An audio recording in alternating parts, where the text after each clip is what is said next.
So now we will talk about the another experimental skill of physics class 10, that is refraction of light through glass prism. So before we start with the skill, let us all understand that what we have to find out in this particular experimental skill. So we start with a glass slab first. This prism, we will start with a glass prism, and we all know that a glass prism has a shape like this, and this is the angle of the prism, and it is 60 degrees, the angle of prism.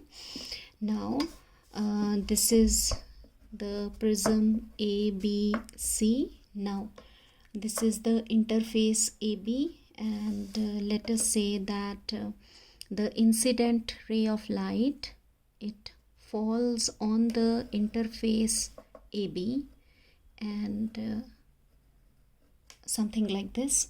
So now at this point, this is the point of incidence. We will make a normal at 90 degree to the interface. So this is the normal. Make sure that normal is perpendicular to the interface.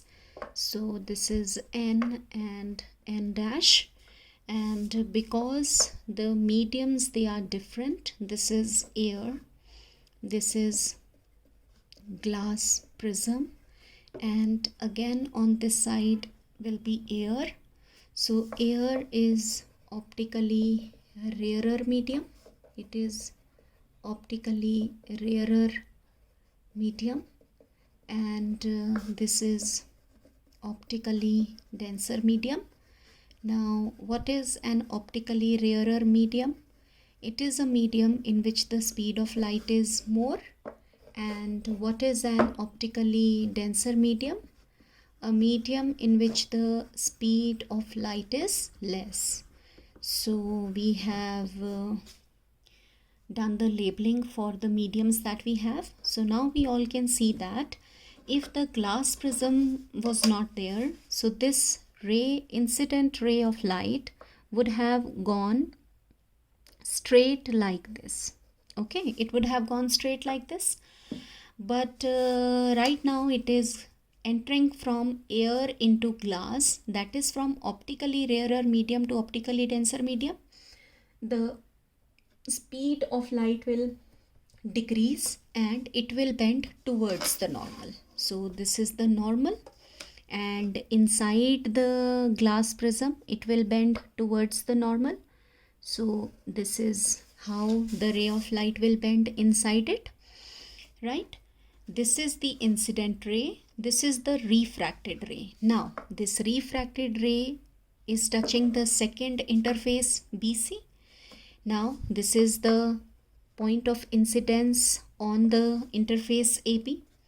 This is the point of incidence O dash on the interface BC. So now we will make the second normal. Make sure the angle is perpendicular to the interface BC. So let us do the labeling. It is M and M dash.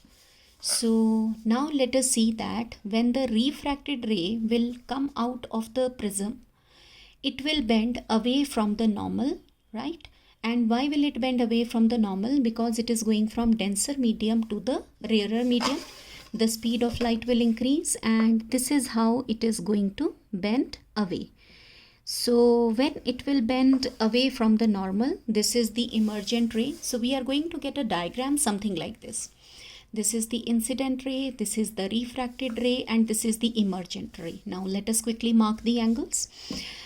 Now if like this is the incident ray and the normal, this is the angle of emergence.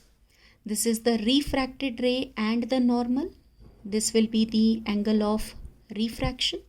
And this is the emergent ray and this is the second normal, so this is the angle of emergence. Now the incident ray which is produced forward and the emergent ray which is produced backwards will give us another angle and this angle